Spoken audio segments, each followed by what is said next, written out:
Hello students, I am fine here and I hope you will be also fine. तो आप सभी को पता है फरवरी में हमारा बोर्ड एग्ज़ाम है और अब हमारे पास टाइम बहुत लिमिटेड है। तो पूरे चैप्टर को ना पढ़ के अब हमको एक वेल प्लान्ड मैनर के साथ पढ़ाई की स्ट्रैटेजी अपनानी है। तो यहाँ मैं आप लोगों के लिए यूनिट 2 का क्वेश्चन आंसर लेके आई हूँ चैप्टर वाइज, जिसमें मैं आप लोगों को सिर्फ और सिर्फ इम्पॉर्टेंट क्वेश्चंस डिस्कस करूँगी, जिसमें होंगे मॉडल और एक्सपेक्टेड क्वेश्चन प्लस 6 इयर्स के PYQs प्रीवियस ईयर क्वेश्चंस को मैं यहाँ पर आप लोगों के सामने शो कर रही हूँ। तो सबसे पहले हम चलेंगे चैप्टर नंबर 4 में, जो कि यूनिट 2 का चैप्टर है।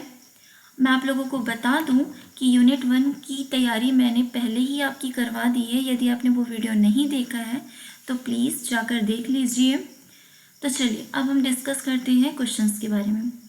Chapter number 4 principle of inheritance and variations. तो इस चैप्टर से हमारे आने वाले हैं 7 मार्क्स के क्वेश्चंस। 7 मार्क्स के क्वेश्चन जिसमें से आपको तैयारी करनी है 1 मार्क के क्वेश्चन 2 आएंगे। उसके बाद आपको तैयारी करनी है 2 मार्क्स वाले क्वेश्चन, फिर आपको तैयारी करनी है 3 मार्क्स वाले क्वेश्चन। आपके पहले के जो ब्लूप्रिंट था उसमें बड़ा क्वेश्चन आया हुआ था, लेकिन चेंज जो हुआ है ब्लूप्रिंट उसमें बड़े क्वेश्चंस की तैयारी आपको नहीं करनी है। आपको सिर्फ छोटे छोटे क्वेश्चंस यहाँ पर से प्रिपेयर कर लेने हैं।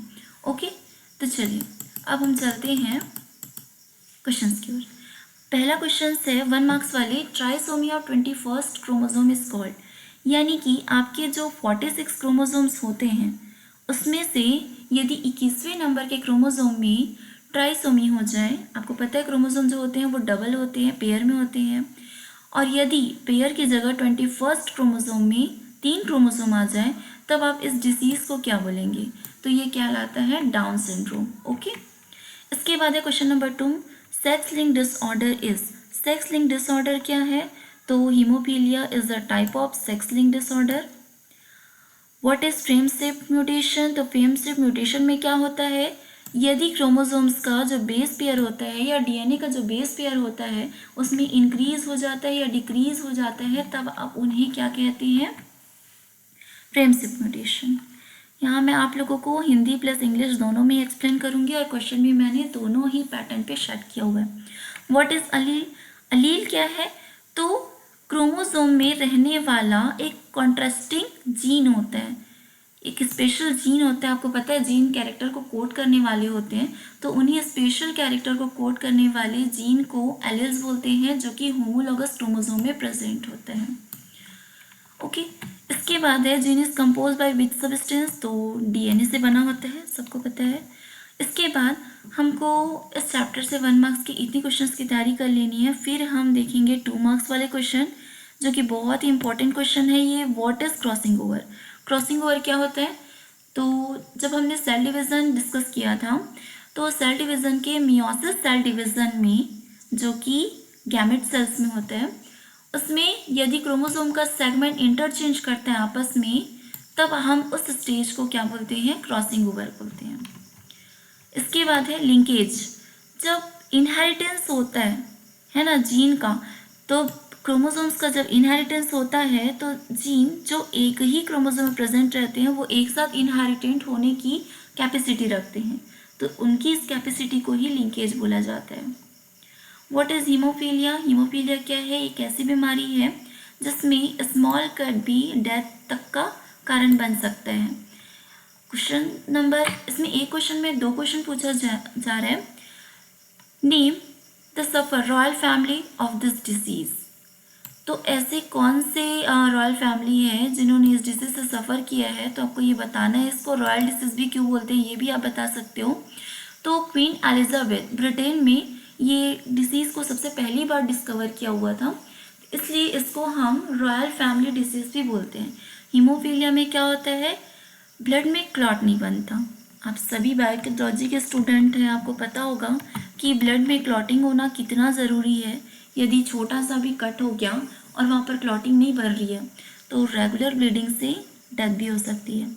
म्यूटेशन क्या है? What is mutation? तो म्यूटेशन इज अ फिजिकल और chemical factor that permanently change the composition of genetic material, यानी कि जेनेटिक मटेरियल के कंपोजिशन में यदि चेंजेस आ जाए तो उसे हम म्यूटेशन कहते हैं। इस चेंजेस की वजह से कैरेक्टर में भी चेंजेस आ सकता है।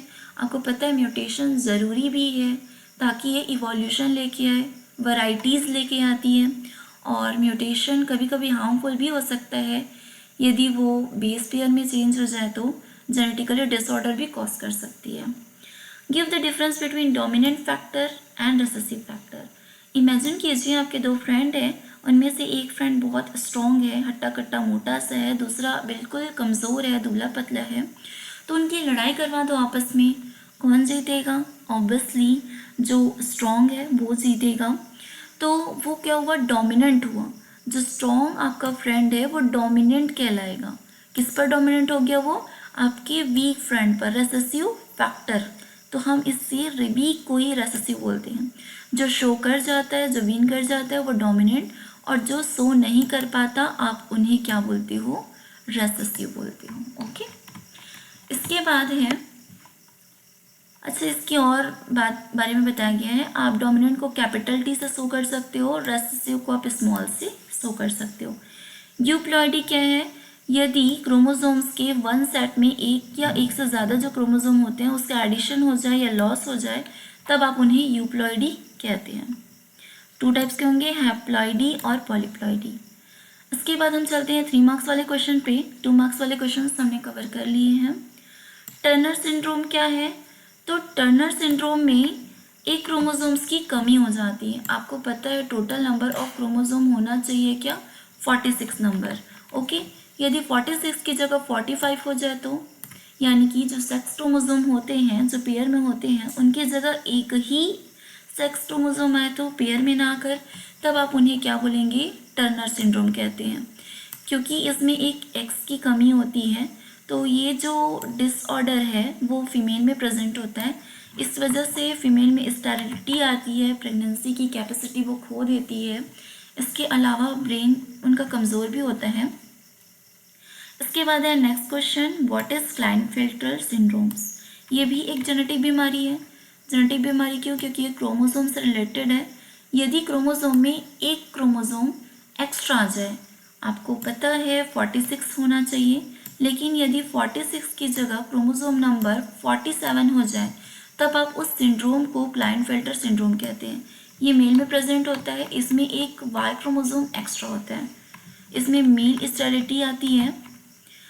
Mention the advantages of selecting P plant. आप जानते हो मेंडल ने अपने एक्सपेरिमेंट के लिए पी प्लांट को ही सेलेक्ट किया था। तो वाई पी प्लांट? ऐसा क्या था पी प्लांट में जिसकी वजह से उन्होंने सिर्फ पी प्लांट को चूज़ किया? तो वाई पी प्लांट, तो पी प्लांट एक एनुअल प्लांट है। इनका जो लाइफ ड्यूरेशन है वो शॉर्ट लाइफ स्पैन है। इसके अलावा इसकी हाइट फ्योरेबल है, यानी कि लैब में भी ग्रो की जा सकती है। आप ये भी जानते हो इसमें 7 पेयर्स ऑफ कॉन्ट्रास्टिंग ट्रेट मिले थे, जिसकी वजह से मेनली उन्होंने मटर के दाने यानी कि पी प्लांट चूज़ किया हुआ था। तो ये कुछ वजह थी। आपको 3 मार्क्स आराम से मिल जाएंगे इसमें। फिर है what is phenyl ketonuria. Phenyl ketonuria क्या है? एक ऑटोसोमल रिसेसिव डिसऑर्डर है। इसमें एक एंजाइम की कमी हो जाती है। और कौन सी एंजाइम की कमी होती है? एक अमाइनो एसिड होता है फिनाइल एलेनिन, जो कि फिनाइल एलेनिन अमाइनो एसिड को टायरोसिन में बदलता है। तो जो एंजाइम फिनाइल एलेनिन को टायरोसिन में कन्वर्ट करता है उसकी कमी हो जाती है, जिसकी वजह से 3 बीमारियां भी हो सकती है, mental retardation, hair related problems, skin disorders. ये फिनाइल कीटोनूरिया के क्या है? सिम्टम्स हैं। फिर है पॉइंट की म्यूटेशन। क्या होता है? पॉइंट म्यूटेशन होता है change in a single base pair. अगर क्रोमोसोम के सिंगल बेस पेयर में कोई चेंजेस आ जाती है तब आप इसे पॉइंट म्यूटेशन कहते हैं। इसका एक एग्जांपल है सिकल सेल एनीमिया। फिर है what is Down syndrome. Down syndrome हमने ऊपर और डिस्कस किया था। यदि 21 नंबर के क्रोमोसोम में ट्राइसोमी हो जाती है तब आप उन्हें डाउन सिंड्रोम कंसिडर करते हैं। इसे मंगोलियन डिसऑर्डर भी बोला जाता है। मंगोलियन डिसऑर्डर या मंगोलियन डिस्ट्रॉफी भी बोला जाता है। इसमें भी क्रोमोसोम्स नंबर जो होता है वो 47 हो जाता है। In place of 46। फिर है जीन म्यूटेशंस के क्या इंपॉर्टेंट है, मैंने अभी ऊपर म्यूटेशन का डिस्कस किया था। जीन म्यूटेशन होने की वजह से इवोल्यूशन आता है, वैराइटीज़ डेवलप होती है, नए चेंजेस बनते हैं, नए ऑफ स्प्रिंग्स जो आते हैं उसमें बदलाव आता है। Test cross and back cross क्या है? टेस्ट क्रॉस क्या है? यदि F1 प्रोजेनी के आप मेंबर के साथ जो पेरेंट का हाइब्रिड करवाते हो तब आप उसे टेस्ट क्रॉस बोलते हो। यदि F1 प्रोजेनी के रिजल्ट के साथ आप पेरेंट्स का यानी कि जो डोमिनेंट पेरेंट्स होते हैं उनके आप क्रॉस करवाते हो तब आप इसे बैक क्रॉस कहते हैं। फिर है what is codominance and what is incomplete dominance. ये क्वेश्चन सारे आए हुए क्वेश्चंस हैं और इनके भी आने के चांसेस बहुत ज़्यादा है। कोडोमिनेंस यानी कि यदि साथ साथ दोनों कैरेक्टर्स अपीयर होते हैं तब हम इन्हें कोडोमिनेंस बोलते हैं। और इनकम्प्लीट डोमिनेंस, सपोज आप एक वाइट फ्लावर को मिक्सअप कर रहे हो पिंक फ्लावर के साथ तो आपको एक नया वैराइटीज़ मिलेगा लाइक अ पर्पल फ्लावर। तो इस टाइप कोई जो डोमिनेंसी का कैरेक्टर होता है वो पूरा कंप्लीटली ऑकर नहीं होता है, इसे इनकम्प्लीट डोमिनेंसी बोलते हैं। जिसमें आपको एक नया कैरेक्टर मिलता है वो इनकम्प्लीट डोमिनेंसी है। और यदि दो कैरेक्टर साथ साथ में इनहेरिटेंस होते हैं तब आप इन्हें कोडोमिनेंस बोलते हैं। कोडोमिनेंस का एग्जाम्पल हो जाएगा ह्यूमन का ABO ब्लड ग्रुप सिस्टम, और इनकम्प्लीट डोमिनेंसी का है स्नैपड्रैगन। इस टाइप के क्वेश्चंस मेनली पूछे ही जाते हैं व्हेन अ कैरियर, आपको पता है कैरियर सिर्फ फीमेल होती है, मेल तो सीधा उस डिसीज़ का होल्डर होता है। तो यदि फीमेल जो है वो कैरियर है और colour blind women is married with colour blind man, then explain the inheritance of colour blindness with the help of diagram. आपको एक फ्लो चार्ट के थ्रू समझाना है। यदि कैरियर कलर ब्लाइंड वुमेन है, यदि मैं कलर ब्लाइंड वुमेन बना दूं तो कैरियर में हम सिर्फ ये ऐसा मैं आपको शो कर देती हूँ। यदि हम इसकी मैरिज करवा रहे हैं किसके साथ, एक कलर ब्लाइंड मैन के साथ, मैन जो है वो कम्प्लीटली उसको डिसऑर्डर है, उसके सिर्फ एक ही गैमेट में होगा क्योंकि इसके पास डिफरेंट गैमेट है। ओके, तो इसके साथ यदि मैरिज करवा रहे हैं तो इनके ऑफ स्प्रिंग होने के चांसेस कितने रहेंगे बताइए, चलिए सॉल्व कीजिए।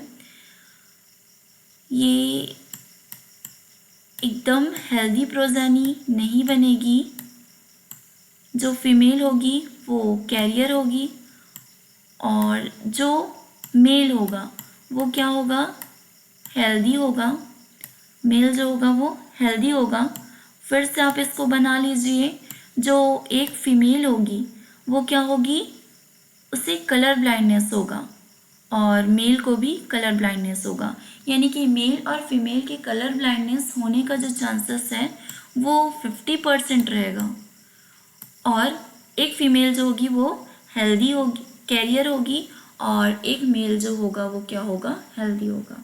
ओके, चलिए अब हम नेक्स्ट क्वेश्चन करते हैं। Wait a minute, let me raise this. Okay, अब इसके बाद हमने इस चैप्टर के सारे क्वेश्चंस कर लिए हैं जो भी आने के चांसेस थे। अब हम करेंगे molecular basis of inheritance. Inheritance का मॉलिक्यूलर बेसिस वाला चैप्टर हम कर लेते हैं, चैप्टर नंबर 5।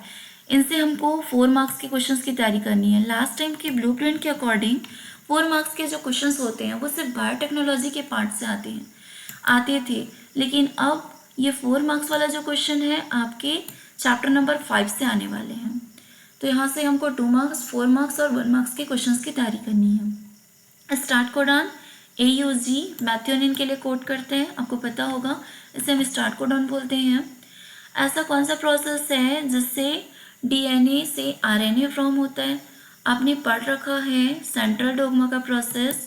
DNA से RNA बनता है और RNA से प्रोटीन, लेकिन यहाँ पर उल्टा हो रहा है, DNA से RNA बनने की जगह RNA से DNA बन रहा है। तो ट्रांसक्रिप्शन के प्रोसेस से DNA से RNA बनता है, तो यहाँ पर हो जाएगा रिवर्स ट्रांसक्रिप्शन।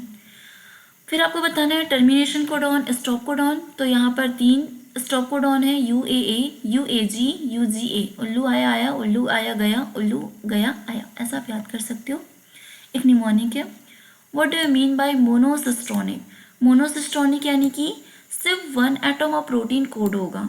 mRNA से जब प्रोटीन बनेगी तो उसके सिर्फ एक ही एटम बनेंगे, तो मोनोसिस्टोनिक। ऐसा बैक्टीरिया में होता है, जो प्रोकैरियोट होते हैं उसमें होता है। और यदि हम ह्यूमन बींग्स की बात करें या यूकैरियोट की बात करें तो वो पॉलीसिस्टोनिक होता है। वन टाइम में मल्टीपल प्रोटीन्स कोड किए जाते हैं। फिर है name the enzyme which help in transcription. Transcription करने वाला enzyme very very important, that is the RNA polymerase.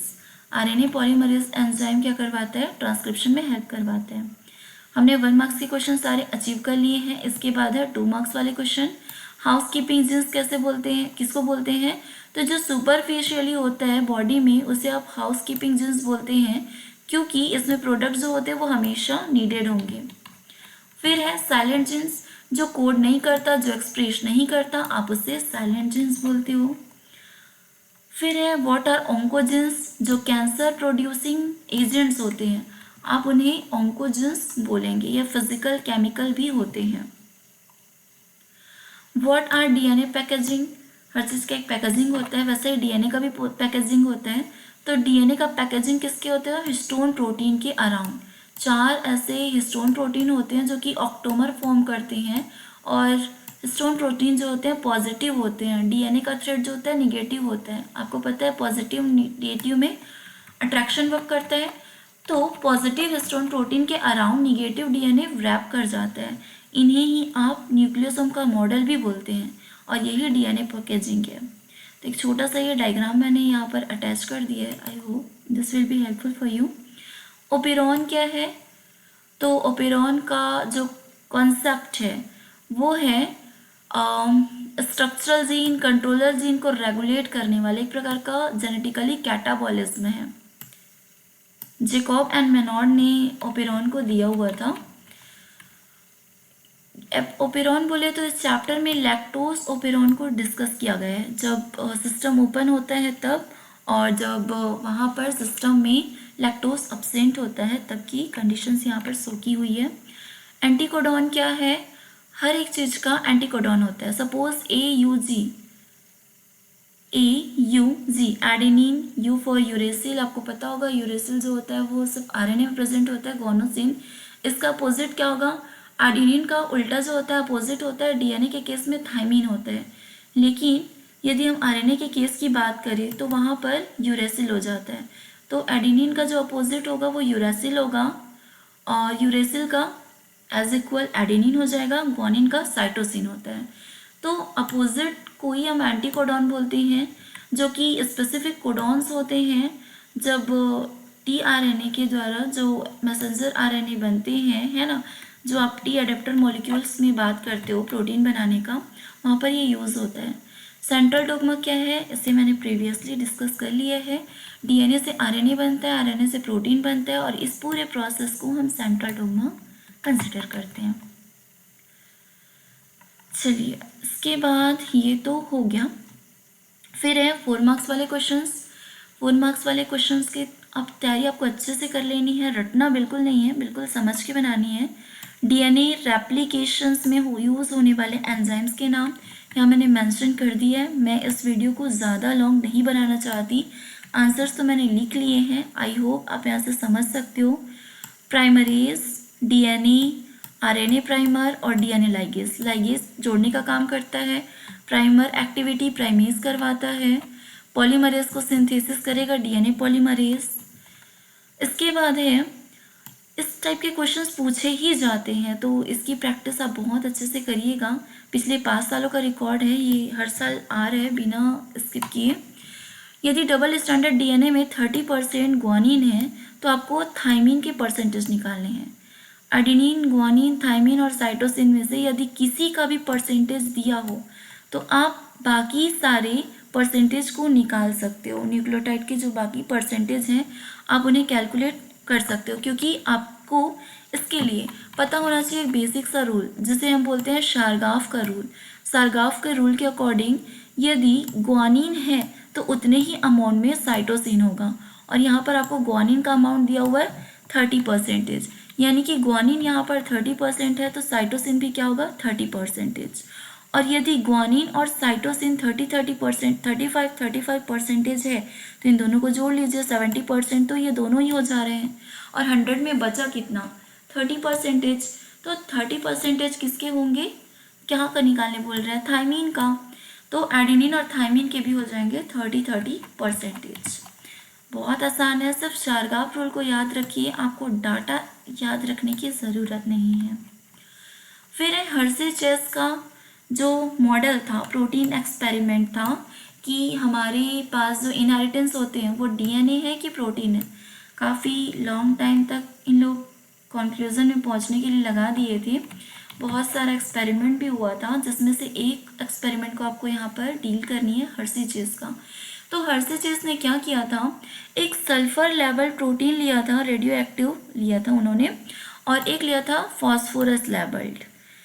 तो जो सल्फर होता है वो प्रोटीन में प्रेजेंट होता है और डीएनए में फॉस्फोरस प्रेजेंट होता है। आपको पता होगा डीएनए का बैकबोन जो होता है वो फॉस्फेट का बना होता है, ठीक है, सुगर फॉस्फेट का। तो यदि फॉस्फेट यहाँ पर जो इनहेरिटेंस हो रहा है उसमें दिख जाएगा सेंट्रीफ्यूगेशन के बाद, तो वहाँ पर डीएनए प्रेजेंट होगा। और यदि सल्फर दिख जाएगा तो इनहेरिटेंस होने वाला जो मॉलिक्यूल है वो प्रोटीन होगा। तो देखते हैं, इन्होंने जब सल्फर लेवल प्रोटीन को रेडियो एक्टिव पर रखा था, है ना, तो वहाँ पर जब ये रिजल्ट देखते हैं आफ्टर सेंट्रीफ्यूगेशन, तो वहाँ पर सेल्स में कोई भी सल्फर की एक्टिविटी नहीं थी, यानी कि सल्फर प्रोटीन में प्रेजेंट होता है तो प्रोटीन इनहेरिटेंस नहीं होता। जबकि उन्होंने सेंट्रीफ्यूगेशन के बाद पाया कि जो सेल्स हैं उसमें फॉस्फोरस की एक्टिविटी नज़र आ रही है, यानी कि जो सेंट्रीफ्यूगेशन हो रहे हैं उसके बाद जो इनहेरिटेंस होता है उसमें डीएनए ही होता है as a inheritance molecule. Where is my slide, yes got it. What is DNA fingerprinting, ये तो आपने सीआईडी देख देख कर बहुत ही ज़्यादा सीख लिया है। डीएनए फिंगरप्रिंटिंग क्या होता है, तो यदि आपको पता लगाना हो किसी भी क्रिमिनल केस में, in the case of rapist, या फिर पैटर्नल टेस्टिंग करनी है तो डीएनए फिंगरप्रिंटिंग को हम यूज़ करते हैं एज अ फॉरेंसिक साइंस। तो आप इसके मेथड्स देख लीजिए, यदि आप चाहते हैं इसका फुल डिटेल वीडियो तो आप कमेंट्स में मेंशन कर दीजिएगा, I will make separate video for this, okay. ये एक प्रोसेस का मैंने डायग्राम यहाँ पर शो कर दिया है। I hope this will be helpful for you.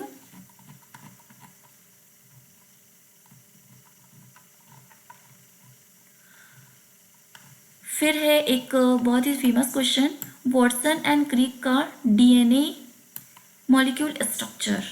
Watson and Crick ने एक बहुत महान ही साइंटिस्ट हैं जिन्होंने डीएनए का स्ट्रक्चर को समझाया कि डीएनए डबल हेलिक्स होते हैं, इसकी लंबाई कितनी होती है, चौड़ाई कितनी होती है, ये आपस में पैरेलल होते हैं, एंटी पैरेलल एक्टिविटी शो करते हैं, लंबाई कितनी है ये आप पे डायग्राम देख सकते हो आप। 34 एंगस्ट्रॉम्स इनकी आपस की क्या होती है, चौड़ाई होती है, 34 इनकी लेंथ होती है।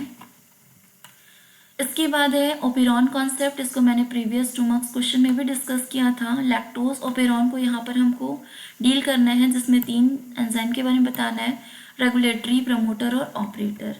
इसके बाद है हम पहुँच जाते हैं चैप्टर नंबर 6 में, जो कि डेवलपमेंट, और बहुत ही ईजी चैप्टर है। यहाँ से सिर्फ 5 नंबर के क्वेश्चन आने वाले हैं, बट नेग्लिजिबल नहीं है। 2 नंबर का क्वेश्चन और 3 नंबर का क्वेश्चन आप इजीली सॉल्व कर सकते हो। ये जो डेवलपमेंट चैप्टर है वो आपके 10 से काफ़ी कुछ रिलेट कर जाता है। जो इवोल्यूशन चैप्टर आपने पढ़ा था, फॉसिल क्या होता है, जो पुराने समय में मरे रहते हैं, दब जाते हैं, रिमेंस होते हैं, जिनके छाप आपको मिलते हैं फॉर स्टडी, तो इसे आप फॉसिल्स बोलते हो। What is gene flow, gene flow क्या है, सेम स्पीसीज में जो चीज़ें इनहेरिटेंस होती है, जीन माइग्रेट होता है, उन्हें ही आप जीन फ्लो बोलते हो। फिर कनेक्टिंग लिंक किसे बोलते हो, तो आर्कियोप्टेरिस एक कनेक्टिंग लिंक का एग्जाम्पल है। इसमें क्या होता है, एक स्पीसीज का जो इवोल्यूशनरी हिस्ट्री है वो दूसरे स्पीसीज से, यानी कि दूसरे प्रजाति से रिलेट कर जाता है, तो उन्हें आप कनेक्टिंग लिंक बोलते हो। यहाँ पे आर्कियोप्टेरिस नाम का एक ब्यूटीफुल बर्ड है जिसमें रेप्टाइल्स के जैसे भी कैरेक्टर थे और इसके साथ साथ उसमें बर्ड के जैसे भी कैरेक्टर थे। बर्ड लाइक कैरेक्टर यानी कि उसके पास विंग्स थे उड़ने को, और रेप्टिलियन फीचर यानी कि उसके पास जॉ था, टीथ था और स्केलेटल स्ट्रक्चर था, जो कि ये शो करता है कि वो रेप्टाइल है, और फिदर का होना ये शो करता है कि वो बर्ड है। यानी कि हम ये भी बोल सकते हैं कि रेप्टिलियन से ही बर्ड का इवोल्यूशन हुआ है या ओरिजिन हुआ है। अब आगे हम जाते हैं जेनेटिक ड्रिफ्ट। जेनेटिक ड्रिफ्ट क्या होता है? तो एक रैंडम चेंज होता है फ्रिक्वेंसी में। सेवरली क्या हो रही है, इवोल्यूशनरी हिस्ट्री आगे बढ़ रही है और उन दोनों के बीच अचानक से चेंजेस आ जाते हैं। तब इन्हीं आने वाले चेंजेस को, रैंडम चेंजेस को आप जेनेटिक ड्रिफ्ट बोलते हो। What is vestigial organ? तो वेस्टिजियल ऑर्गन एक प्रकार का एनाटॉमिकल स्ट्रक्चर है। ये ऐसे ऑर्गन होते हैं जो पुराने समय में प्रेजेंट होते हैं और वर्केबल भी होते हैं, वर्किंग होते हैं, लेकिन अभी वो सिर्फ एक रूमिनेंट स्टेज में प्रेजेंट है, अभी वो नॉन फंक्शनल है। जैसे कि आप जानते हो कि हमारे आदि मानव में पूंछ हुआ करता था, बोलते थे ना कि हमारे पूर्वज बंदर हैं, तो उसमें टेल प्रेजेंट होता था, लेकिन अभी भी एक वो रूमिनेंट स्ट्रक्चर के फॉर्म में प्रेजेंट है वर्टिब्रल कॉलम पे, है ना। तो आप इन्हें क्या कहते हैं, वेस्टिजियल ऑर्गन। इसकी एग्जांपल है वर्मी फॉर्म अपेंडिक्स। अपेंडिक्स जो होता था, पहले का इंसान कच्चा मांस, कच्ची चीज़ें, हरी सब्जियां खाता था, पकाकर नहीं खाता था, तो उनमें एक हार्ड डाइजेस्टिव सिस्टम की ज़रूरत पड़ती थी, तो अपेंडिक्स वहाँ पर वर्केबल था। लेकिन आज का इंसान टेस्टी और पकाकर खाना सीख गया है, तो उसमें इसकी ज़रूरत नहीं। तो एक प्रेजेंट तो है, लेकिन ये एक वेस्टिजियल फॉर्म में। टेल बोन, विजडम टीथ, तो इन्हें आप वेस्टिजियल ऑर्गन कंसिडर कर सकते हो। इवोल्यूशन इन मैन, मैन का इवोल्यूशनल हिस्ट्री हम देखते हैं। ड्रायोपैथिकस, अर्ली एप लाइक थे ये। उसके बाद है ऑस्ट्रेलोपैथिकस, बाईपैडलस में 2 पैरों में चलना इन्होंने शुरू कर दिया था। इसके ब्रेन साइज जो होते हैं वो छोटे होते थे पहले और कम ही डेवलप होते थे। उसके बाद है होमो हैबिलिस, हैंडीमैन, हाथों को यूज़ करना उन्होंने सीखा। होमो इरेक्टस, इसके पास ब्रेन कैपेसिटी जो थी लार्जर थी। इसके बाद है निएंडरथल्स, ये जो मर जाते थे, इनके जो रिलेटिव्स थे उनको इन्होंने दफनाना स्टार्ट कर दिया। फिर है आज का मानव, यानी कि वी आर होमोसैपियंस। इसके बाद है बहुत ही आसान सा क्वेश्चन, होमोलॉगस और एनालॉगस, इसके बीच डिफरेंस लिखने को पूछा जा सकता है। इसको एग्जाम्पल के साथ समझाना है। होम यानी कि एक होम के जो 2 लोग होते हैं, भाई बहन, दिखने में सेम होते हैं, लेकिन ज़रूरी नहीं है वो दोनों एक ही जैसा काम करें। हो सकता है एक टीचर हो लाइक मी, और हो सकता है एक मेरे कज़न, हो सकता है वो चोर भी हो, हु नोस, राइट। तो होमोलॉगस यानी कि स्ट्रक्चरल और ओरिजिनेटिकली वो लोग क्या होते हैं, सेम होते हैं, लेकिन उनका काम जो होता है वो डिफरेंस होता है। एनालॉगस यानी कि 2 फ्रेंड भले ही अलग अलग जगह से बिलोंग करते हो, दिखने में बिल्कुल डिफरेंट हो, लेकिन उनका काम सेम होता है। अगर चोर है तो दोनों दोस्त चोरी करेंगे, यदि जेंटलमैन है तो दोनों दोस्त जेंटलमैन होंगे। आई वाज जस्ट किडिंग, ऐसा ही नहीं लिखना है आपको एग्जाम्पल में। तो जो होमोलॉगस होता है वो डाइवर्जेंट इवोल्यूशन शो करता है। इसके एग्जाम्पल है 4 limbs of human, dog and whale. और एनालॉगस का एग्जाम्पल है wings of bird and butterfly. दोनों ही उड़ने के काम आते हैं, लेकिन दोनों का स्ट्रक्चर जो होता है वो डिफरेंट होता है। एडेप्टिव रेडिएशन क्या है, जहाँ पे आप जाते हैं, जहाँ आप रहते हैं, उसके अकॉर्डिंग आप अपने आप को ढाल लेते हो, ये एडेप्टिव रेडिएशन कहलाता है। इसको आप अनुकूली विकिरण बोलते हैं, अनुकूलता बोलते हैं इसको हिंदी में, ठीक है। यदि आप ग्रीन लीफ पे रह रहे हो तो कुछ समय बाद ग्रीन बन जाओगे, तो आप अपने ऑब्वियसली इनेमिस से तो प्रोटेक्ट कर लोगे खुद से, है ना, अपने शत्रुओं से बच जाओगे। तो ये आपके अंदर आने वाला बदलाव है एडेप्टिव रेडिएशन। जैसे कि पोलर बियर बर्फीले एरियो में रहता है, वाइट कलर का दिखता है, अपनी इनेमिस से बच जाता है। सोचो यदि वहाँ पर वो ब्लैक कलर का होता लाइक हियर, तो फिर क्या वो बच पाता? नो। तो इसे ही आप एडेप्टिव रेडिएशन बोलते हो। फिर है हार्डी विनबर्ग का प्रिंसिपल। इन्होंने क्या बताया था कि जो जेनेटिक फ्रीक्वेंसी रहती है, यदि कोई चेंजेस ना आए पॉपुलेशन में, कोई सडन बदलाव ही ना आए, तो बिल्कुल वो वैसे ही रहेगी, इक्विलिब्रियम मेंटेन करके रखेगी इवोल्यूशन। तो ये था हार्डी विनबर्ग प्रिंसिपल। अच्छा, एक और क्वेश्चन इसमें पूछा जा सकता है कि ऐसे कौन कौन से फैक्टर थे जो हार्डी विनबर्ग प्रिंसिपल को अफेक्ट करते हैं। तो इसमें है जेनेटिक ड्रिफ्ट, जीन पूल, ये सब चीज़ें जो हैं वो हार्डी विनबर्ग प्रिंसिपल को क्या करती हैं, अफेक्ट करते हैं। फिर है मिलर यूरे का एक्सपेरिमेंट। ये क्वेश्चंस भी इम्पोर्टेंट क्वेश्चन में से ही एक है। इन्होंने क्या किया था, ये जो दो साइंटिस्ट थे, इन्होंने इवोल्यूशन यानी कि अर्थ में जो लाइफ ओरिजिन है वो कैसे हुआ था इसका पता लगाने की कोशिश की थी, और इनकी ये कोशिश कामयाब भी रही है। इन्होंने अपने लैब में ही अर्ली इन्वायरमेंट जैसा टेम्परेचर उन्होंने रेडी कर लिया था। उन्होंने क्या किया, पहले के जो टेम्परेचर होते थे जिसमें high methane, high ammonia, water के वेपर, हाइड्रोजन गैस हुआ करती थी, तो बिल्कुल वैसा ही एक फ्लास्क में उन्होंने क्या किया, इन्वायरमेंट तैयार किया। जैसे कि पुराने समय में बहुत ज़्यादा क्वांटिटी में इलेक्ट्रिकल डिस्चार्ज होते थे, स्पार्क्स होते थे, वैसा ही इन्होंने इलेक्ट्रिक डिस्चार्ज दिया। कूलिंग करने के लिए कंडेंसर लगाया और वाटर को ड्रॉपलेट्स के फॉर्म में वहाँ पर उन्होंने क्या किया, उनसे होकर गुजारा। तो इन्होंने देखा उनमें से होकर जो वाटर वेपर गुजर रही है उसमें कुछ तो प्रेजेंट था, एक रेड कलर का स्टेप उन्होंने मिला। उन्होंने इसमें देखा एक ऐसा एंजाइम जो कि लाइफ के ओरिजिन के लिए बिल्कुल परफेक्ट थे। तो इससे उन्होंने प्रूव कर दिया कि जो अर्ली टेम्परेचर था, अर्ली इन्वायरमेंट था, वो किसी भी लिविंग बींग्स के ओरिजिन के लिए एकदम परफेक्ट था। आज का इन्वायरमेंट ऐसा नहीं है, तो आज का एक नया ओरिजिन सीधा डायरेक्टली रैंडमली आ पाना पॉसिबल नहीं है। इन्होंने बहुत सारे थ्योरी को रिजेक्ट करवाया, लाइक स्पॉन्टेनियसली, लुईस पास्चर की जो थ्योरी थी, है ना। तो यहाँ तक हमारा क्वेश्चन कंप्लीट होता है। इसके अलावा मैंने यहाँ पर एक स्लाइड यहाँ पर लगाई हुई है जो 6 ईयर्स के क्वेश्चन है, 2020 से 2025 तक का जो क्वेश्चन पूछा गया है उसको मैंने यहाँ पर लगा दिया है।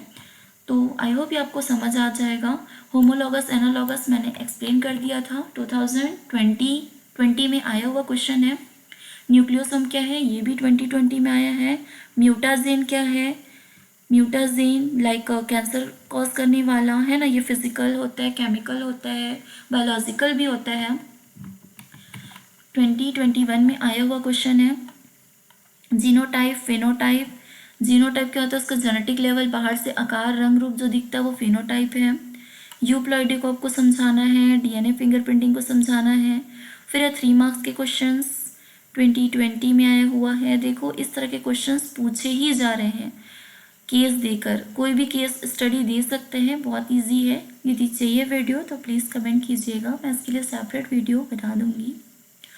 प्रूफ रीडिंग, डीएनए रिपेयरिंग क्या होता है, एंटीकोडॉन क्या होते हैं, इनमें से बहुत सारे क्वेश्चंस को मैंने ऊपर डिस्कस कर लिया है और इन क्वेश्चंस को अब आप सॉल्व करेंगे। यदि नहीं होता है तो इन्फॉर्म कर दीजिएगा। Okay, thank you so much. यदि ये आपके लिए हेल्पफुल रहा हो बोर्ड प्रिपरेशन के लिए तो वीडियो को लाइक और सब्सक्राइब ज़रूर करना। Best of luck. Thank you.